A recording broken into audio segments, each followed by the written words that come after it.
One nice thing about the apocalypse is the worry over morning breath goes right out the window. So I don't think twice about huffing my sourness in the face of the young smart who thinks he's a soldier. Not that I would have cared before the whole place went to I already told you, I say. I ain't leaving my property. The kid, I think he's a corporal, but I don't know. I never served. Something about my psych eval not being up to snuff. Like some army doctor is the one to be judging my sanity, or anyone's sanity. Anyway, the kid sighs and looks back over his shoulder. Don't be looking to your army buddies to save you, I say. They can't get me to leave neither. National Guard, sir. The kid says. We're not regular army, sir. Then that means you're irregular, and you can take your irregular right on down the street. I say. I ain't leaving my property. I know, sir. The kid says. He's really exasperated now. Looks like he might cry. I wouldn't doubt it one bit if he starts spilling tears the way his generation is. We're not asking you to leave your property. The kid continues. We're asking you to stay on your property, preferably inside your house, until the CDC is able to identify the issue and fix it. Contain it. I say. You said contain the first time. Right. The kid replies. Contain, but hopefully fix. Until then, the governor, with the president's authorization, has declared martial law. He reaches into his breast pocket and pulls out a business card. A goddamn business card. What's this world come to when the military is acting like a bunch of corporate douchebags by handing out business cards? On the front are the rules. Please follow them closely, sir. He says. For your safety. I snort and read the card. 1. Stay within the bounds of your property unless you have express permission to leave. I stop reading right there. What about all the moms and dads passing by my house each day with their little snot noses, huh? They got permission. I pick a piece of bacon from my teeth and spit it on the ground by his boots. Do they? Yes, sir, they do. The kid says.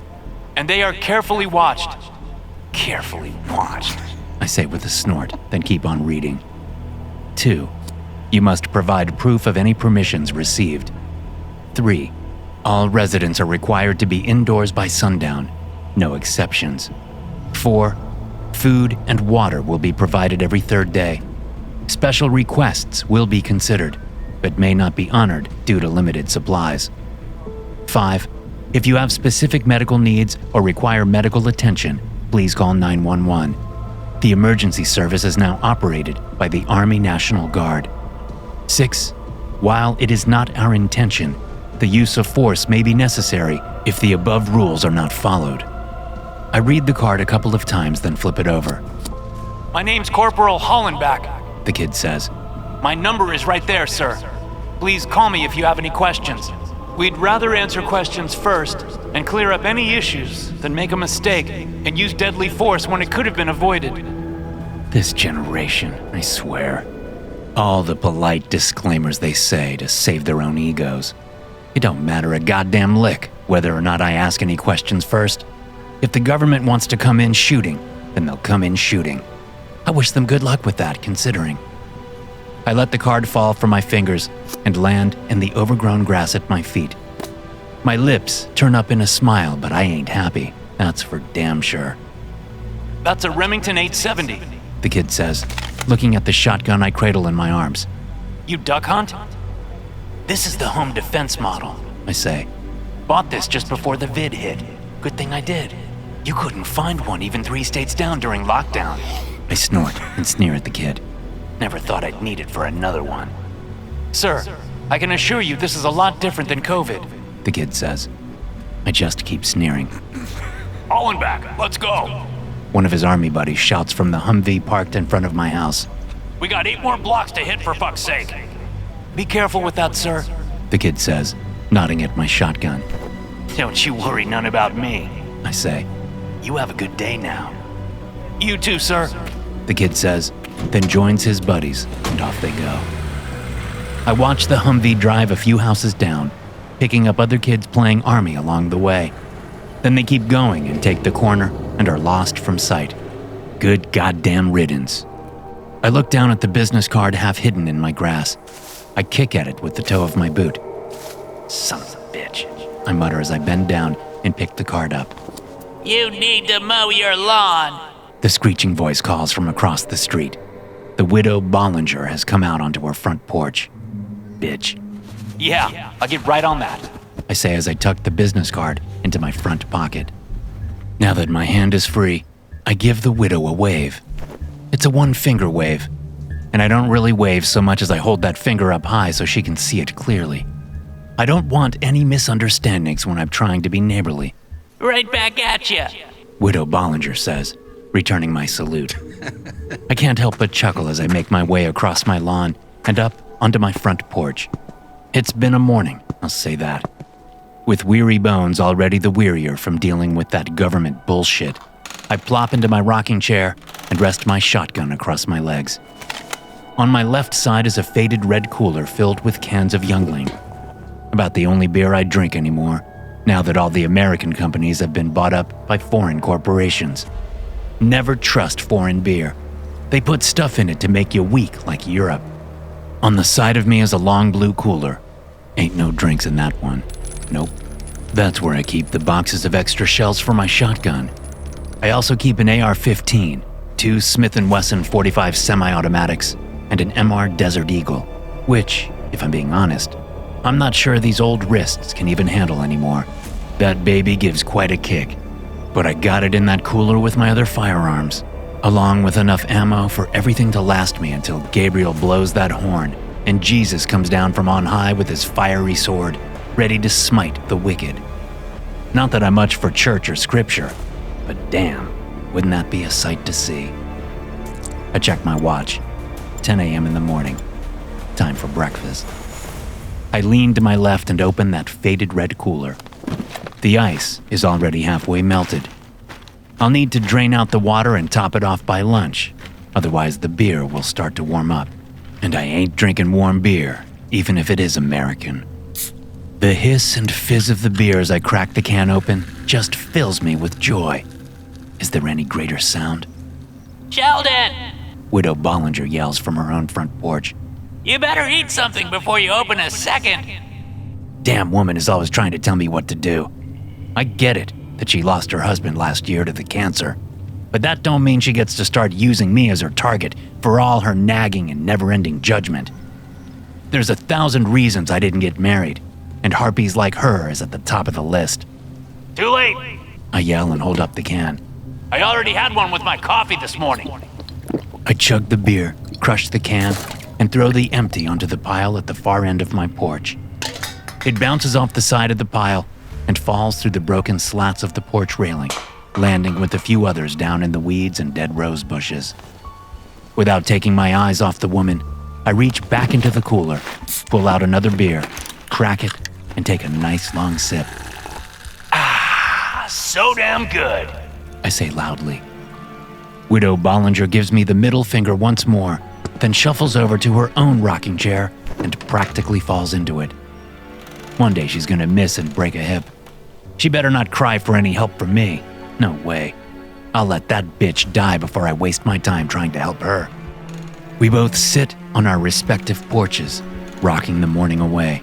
I drink beer. She glares at me. I get up a couple of times to piss off the porch, hoping that'll drive her inside. It don't. By about 1 in the afternoon, much to my annoyance, the neighborhood gets active. Parents with kids walk past my house on their way to the park 2 blocks away. Moms with strollers, dads giving piggybacks. Ain't they all just a bunch of happy fools? Afternoon, Mr. Gibbons. A woman says as she and her 2 kids pause at my front gate. Did the army come by and talk to you too? Some snot-nosed kid with a gun and a soldier costume came by, yeah. I reply. Gave me a goddamn business card. You ever hear of such a thing? She winces at my cursing. They all do. Gotta protect those innocent ears. Yes, well, I was wondering what you think about the sundown curfew, she says. Her kids are squirming. The one in her arms is a cute little girl with blonde hair and dark brown eyes. She could be 3 or 4. The one on the ground is a boy, maybe 5 or 6 or something like that. What do I know about kids and ages? Jack shit, that's what. Anyway, The boy's busy yanking up weeds that have sprouted outside my gate. Better him than me is all I can say. Curfew? I say and snort. What are they gonna do? Shoot me? The mom looks nervous. I can't ever remember her name. I can't remember any of their names. Just moms and dads and little brats. Although, that little girl sure is cute. She always gives me a big smile. I believe they may arrest you, The mom says. Well, they can sure try. I say and fish out another beer. What is this? 6, 7, 10? I don't know. Counting is for nerds. She keeps standing there, staring at me. Something you need? I ask. my husband. She starts to say. Then I swear to God she chokes up and has to look away. Yeah? I ask and belch. What about him? He at work right now?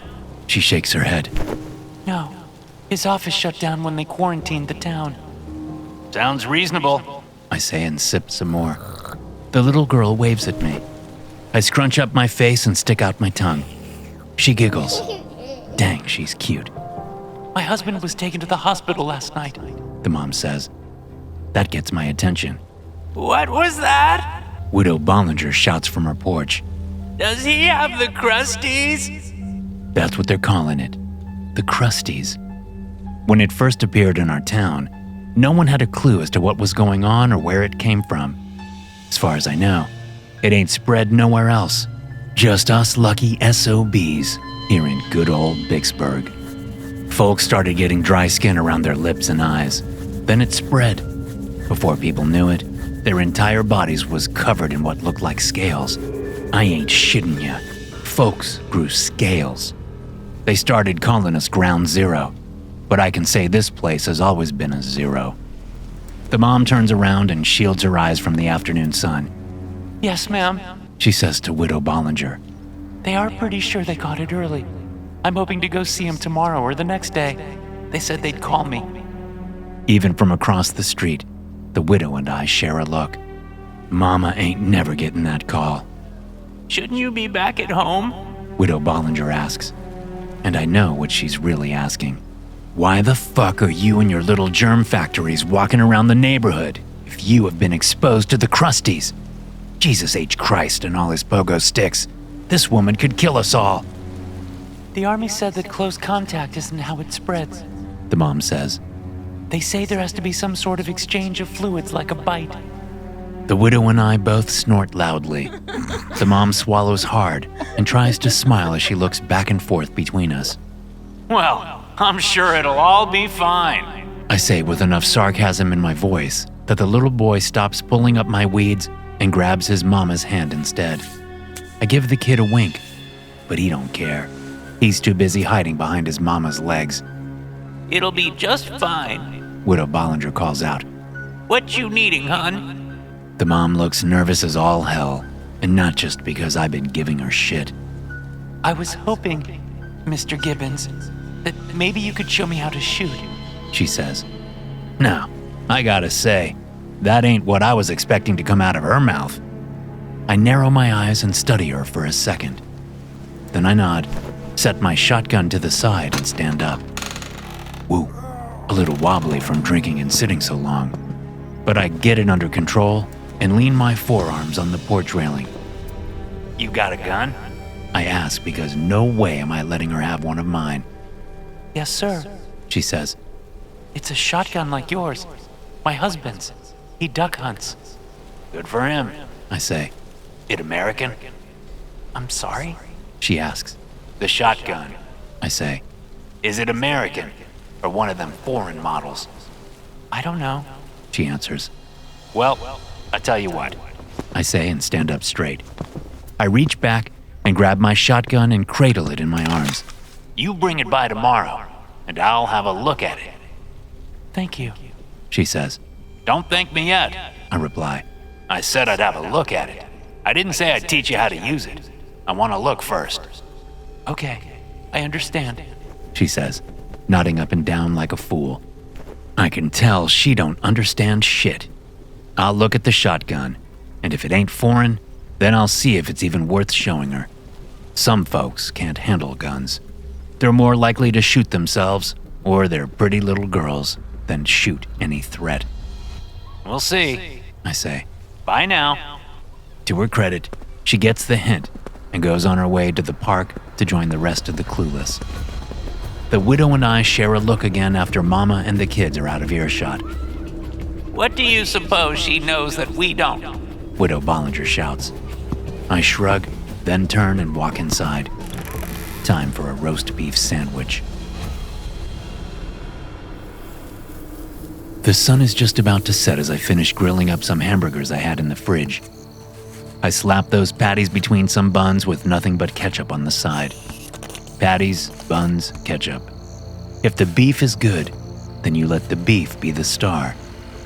Ain't no need to turn around when I hear the engine rev from down the street.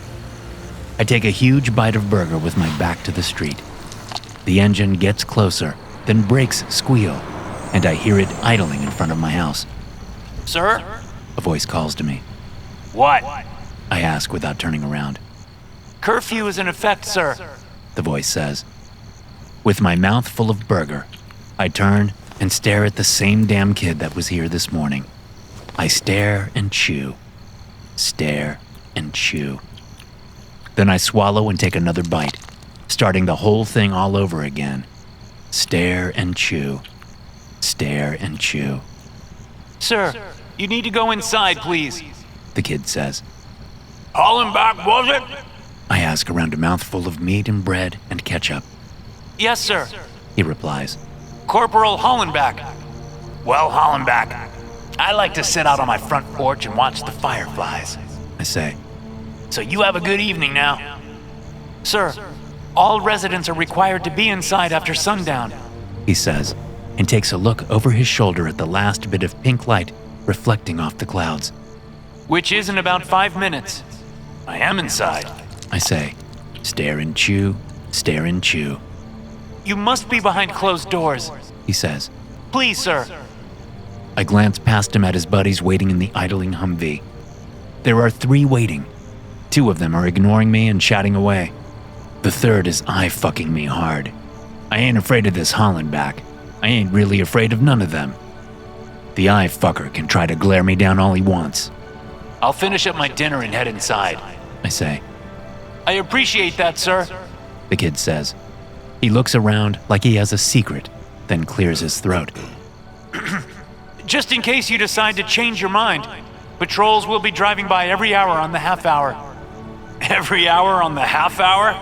I ask and laugh. Burger flies from between my lips. Yes, sir. The kid answers. Good to know. I say. Now, like I already said, you have a good evening. The kid hesitates, then backs up as the eye fucker starts smacking his hand on the side of the Humvee. Let's go, Hollenbach! The eye fucker shouts. I watch them drive off, then I turn back to my burgers. I got 2 more to go and a cooler freshly stocked with beer. Seems like a fine time to have a seat and enjoy the night. Of course, the widow Bollinger has other plans. As soon as that Humvee is gone around the corner, the old bitch shuffles out onto her porch and takes a seat in her rocking chair. Why are you always fighting them? She shouts at me. Just let them drive by, then come outside. It ain't rocket science, Sheldon. When your husband died, was it really the cancer? Or did he just forget he couldn't look you in the face without turning to stone? I shout back. Asshole! She yells. With a chuckle, I sit down and finish off my burgers. Then I crack open a beer and ease myself into my rocking chair. Now, I'm gonna be honest.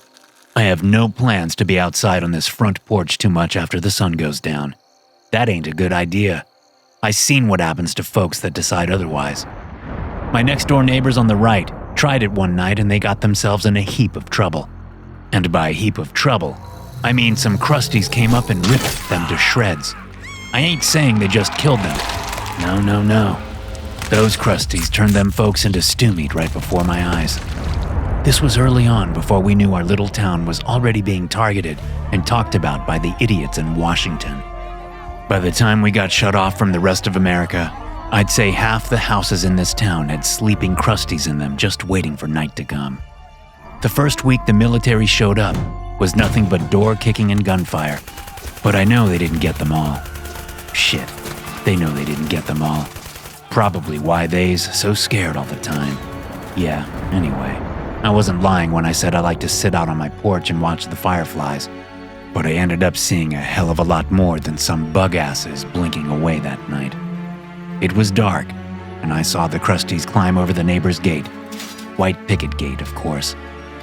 The fact they didn't open the gate and climbed over should have clued me in right there and then. But like I said, it was the beginning of the apocalypse.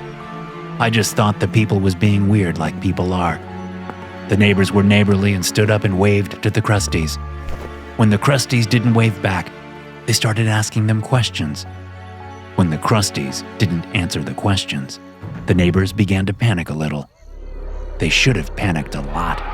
Those Crusties raced up those porch steps faster than a plot hound treeing a bear. Before I could even shout, the blood was already flying. I went inside that night, locked and barred the doors, and haven't spent a single night outside since. I'm ornery, not stupid. So once the sun is all set, I finish off my beer, scrape off and cover my grill, then grab up the coolers, one for beer, one for guns, and head inside for some shut-eye. Ain't like I can watch TV. No, sir. The National Guard has us all cut off. No TV and no phones except for local calls, which I ain't quite sure how they make that happen with these fancy cell phones. But I guess it's the government, so they can do all sorts of crazy things. And especially, no internet. But what they can't stop are radio waves. They try to jam them, but I got an antenna up on my roof, so I can pick up that old country and western station on the AM. With Harper Valley PTA playing in the background, I brush my teeth and double-check all my doors are barred. And I do mean barred. I got 2x4s across each and every door. I do worry a little about my windows, since they ain't boarded up or nothing. But so far, I ain't seen the Crusties try windows. After I spit and rinse, I go turn the radio off and head off to bed. That's when I hear the sound. A scratching like fingernails on wood coming from my front porch. I have my shotgun up to my shoulder in a blink. Then I walk around the house and make sure every light is off. Once that's done, I stand in my hallway and listen. I know what's out there. I just don't know how many. After a few minutes of the scratching, I figure it's just one of them. The damn thing better not even think of sitting in my rocker. I don't need no scaly ass putting its germs where I sit. I take a few steps toward the front door. The scratching stops. Listening hard, I move from room to room. Crusties don't just leave. They like to check a place out. I don't know if they's hunting or what, but they never just walk away after one try. I can't see nothing outside the windows, even with all my lights off. But by the time I'm in my kitchen, the scratching has started up again. I open the door to the mudroom and aim my shotgun at the outside door. There, peering in between the 2x4s, I see slitted eyes. Snake eyes. Because Crusties don't just get scales, they get the snake eyes too. One day science will explain that shit to me. But for now I don't give a flying wet fart. Scaly skin with snake eyes makes about as much sense as everything else happening these days. The eyes watch me. I watch the eyes. Then the scratching becomes louder. It gets stronger and stronger. Then it turns to pounding. The glass window in my back door cracks, but I don't retreat. I'm the one with the shotgun, not the thing out there. And I ain't seen nothing, scales or not, come back from a short-range blast from a 3-inch Magnum shell. The eyes watch me. I watch the eyes. Then after a few minutes, the thing is gone. But I don't leave. I keep waiting. When I don't hear or see nothing for a good 30 minutes, I finally lower my shotgun and head off to bed. I'm thinking I may board up the windows tomorrow, just in case. It's afternoon by the time I finish boarding up my windows. The lady and her kids haven't come by yet. I glance up into the sky and guess it to be maybe 4:30 or so. Most of the clueless moms have walked to the park and back already. Although, I gotta say, There were a lot fewer of them than I've been seeing. Maybe about half as many. Maybe less. She's got kids. Widow Bollinger shouts. She probably had to stay home because one of them is in a mood. So what? I shout back. She don't want to bring me that shotgun of hers. What do I care? I bet she'll be by tomorrow. Widow Bollinger says. I reply by letting loose a loud fart just after I open a fresh beer. You are one disgusting animal, Sheldon Gibbons. Widow Bollinger yells, like she ain't sitting and farting all day herself. I can hear them all the way across the street. The Humvee pulls up out front.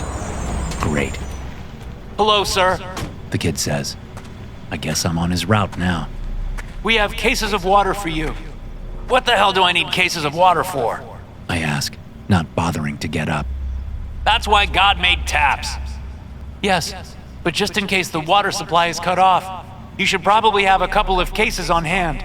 The kid responds. I don't say nothing. He fidgets a bit. It's fun to see him squirm. Just put the water on the sidewalk. Fucker yells from inside the Humvee. Let's go.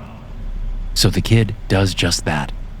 He goes to the back of the Humvee and unloads 1, 2, then 3 cases of bottled water and leaves them on the sidewalk. He waves and gets into the Humvee. I don't wave back. They left me 4. Widow Bollinger shouts from her porch. That's because they know dried out old crones like you need more moisture. I shout back. An explosion at the west end of town causes me to jump, and the widow cackles like she's watching a sitcom. But in seconds, a huge black cloud billows up into the air. That stops the widow's cackling, all right. We both watch the skyline for a while. That looks like where the hospital is. I shout loud enough for the bitch to hear me over the sirens that fill the air. She don't respond, but I see her head nodding when I tear my eyes away from the black cloud. A few minutes later, the smell hits our road. Jesus Christ. I say and cover my nose. Smells like an outhouse and slaughterhouse done fucked and burst into flames. Soon the smoke is drifting over the whole town. Feel free to keep breathing that shit. I say to the widow as I gather my stuff up. But I'm calling it. I'm only inside for about 10 minutes when I hear engines revving and racing by. I look out through my front window and see Humvee after Humvee racing down the street. Except they ain't racing toward the explosion. They's racing away from it. That ain't good. One of the Humvees stops in front of my house and I see the kid jump out. He unloads 2 plastic crates from the back of the Humvee and leaves them on the sidewalk. Then he's back in the Humvee and the thing is racing off to catch up with the others. I soak a bandana in water and wrap it around my nose and mouth. Then I run outside to the sidewalk and pop open one of the crates. Food, medical supplies, some sort of water filtration tablets, and a whole lot of matches and other shit. I open the other one and it's the same. One of them is mine. Widow Bollinger yells at me. Then come get it. I yell back as I lift a crate and walk back to my porch. I turn and see her hobbling down her steps. I pray for her to fall, but she don't. When my front door closes behind me, I set the crate down and bar the door. Then I take the crate into the kitchen and leave it there so I can hurry back and watch the fun. Son of a bitch. The widow has her garage open and is wheeling a goddamn dolly across the road. I get a few laughs as she struggles to get the crate on the dolly, but my laughs die away as she finally manages it and easily rolls that dolly with the crate back across the road, right into her garage. As the garage door rolls down, I see a fist stick out with a middle finger extended. Then the garage door slams all the way closed and I go back to the kitchen. I kill some time taking an inventory of the crate's contents. The medical supplies could be useful, but hell if I'll eat any of the food. It's all military. What do you call them? MREs? You know, those pouches filled with shit the government considers edible. I get everything put away because what else am I going to do? Then I go back to the front room and plop down on my couch so I can watch out the front window, which now has a board across it. Well, shit. Okay, I got an idea. I take the bar off the front door, hurry outside into the stink, and grab my rocking chair, Then I set the chair in my hallway just past the door. Now I can look outside, and if any trouble comes by, all I have to do is kick the door closed. I sit there, wet bandana around my face, shotgun on my lap, beer cooler to my left, gun cooler to my right, and wait. Not a soul goes by, just wafts of smoke now and again. The smell is creeping inside the house, but not a lot I can do about that. This house is so old it has more cracks than solid bits these days anyway, so it ain't as if the door being closed would keep the stink out. The widow is on her porch and shouts something at me. I can't understand you with that damn scarf on your face. I yell. She pulls it down and yells, Sun's going down. I can see that, woman. I yell back. Get your old bony ass inside. I ain't going in until you do. She yells.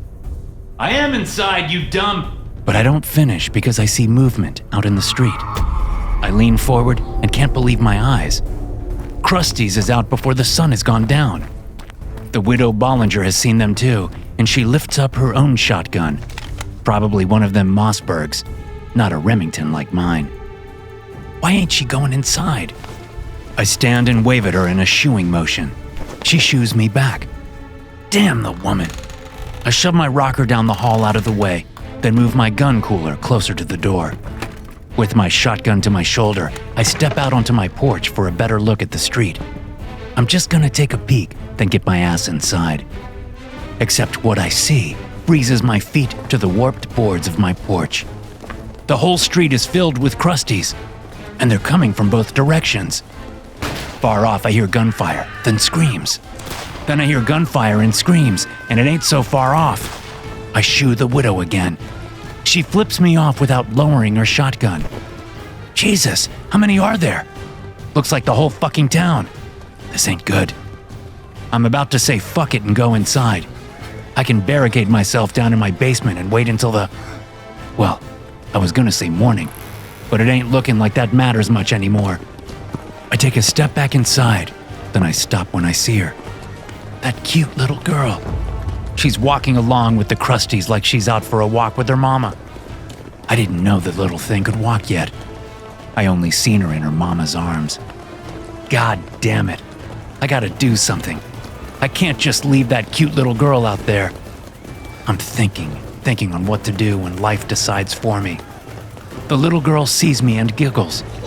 Then she points at me, and all the Krusties' heads turn my way. And here I thought me and that cute little thing had a connection. You see? This is why you can't trust people none. Even the cute ones is gonna turn on you. Get off my lawn! Widow Bollinger screams, then opens fire as a group of Krusties bust through her gate and run towards her porch. Ah, shit, here we go. I drag my gun cooler out onto the porch, take aim with my shotgun, and wait for the Krusties to get in range. The little girl is lost from sight as dozens of the damn things break my gate and come for me. Oh, do I let them have it? I'd probably drop 6 or 7 before I have to reload. Except there ain't no time for that. The Krusties is running over the dead ones and almost at my porch steps. I kick open that gun cooler and grab out my AR-15. Don't you tell me these things ain't for home defense. I flick off the safety and squeeze the trigger. My first 3 rounds go wild, then it's headshot after headshot once I'm dialed in. Oh boy, it's like shooting turkeys in a barrel. Them Krusties is dropping like flies. The AR clicks empty, and I pop out the empty mag, snag a fresh one out of my cooler, and keep firing. But there's just too many of the bastards. The AR clicks empty again, but I ain't got time for a new magazine. I drop the rifle and pull out the 2 45s from the cooler. I double fist those fuckers and squeeze the triggers until both guns click empty. The widow Bollinger screams, but I can't see what's happening across the street. No way I'm taking my eyes off these snake-eyed motherfuckers. I hear a last shotgun blast and my insides turn a bit. That sounded a little like the widow going out on her own terms, which, as I look at the dozens of Krusties still coming for me, don't sound like such a bad idea. I grab my last gun from the cooler, the Desert Eagle. Damn, the thing is heavy. I take aim and fire, but I ain't got my feet braced right, and I lose my balance as the recoil nearly breaks my wrists. I stumble back, trip over my empty gun cooler, and fall flat on my ass. That's when I hear the giggle. The Krusties are on my porch now and waddling between their legs is that cute little girl. Except she ain't so cute no more. Them beautiful brown eyes are slits now. Those rosy cheeks are nothing but scales. And her blonde hair is wispy and falling out right there on my porch. The Krusties all hold back a little and let the girl get through them until she's standing in front of me. I'm still on my ass, my feet out, the Desert Eagle aimed for the girl's face. What are they doing? The little monster smiles at me, and all I see is fangs filling her mouth. She just stands there. Then I understand as a scaly hand touches her shoulder. I look at the hand and follow up the arm until I see the face of the Krusty. It's the girl's mama, I think. And she ain't here for a shooting lesson. Fuck me, I get it. I see it now. She's teaching her little one to hunt, to kill. It'd be cute as shit if I weren't the damn prey. Sorry, sweetie, I say. but you ain't learning on me. As the girl pounces, I flip the Desert Eagle around and tuck the barrel up under my chin. I wish I could have had one more beer. American, of course. The last thing I see are snake eyes and a mouth full of fangs. Thanks for listening. If you enjoy these stories, be sure to subscribe to the podcast and check out some more of my episodes here.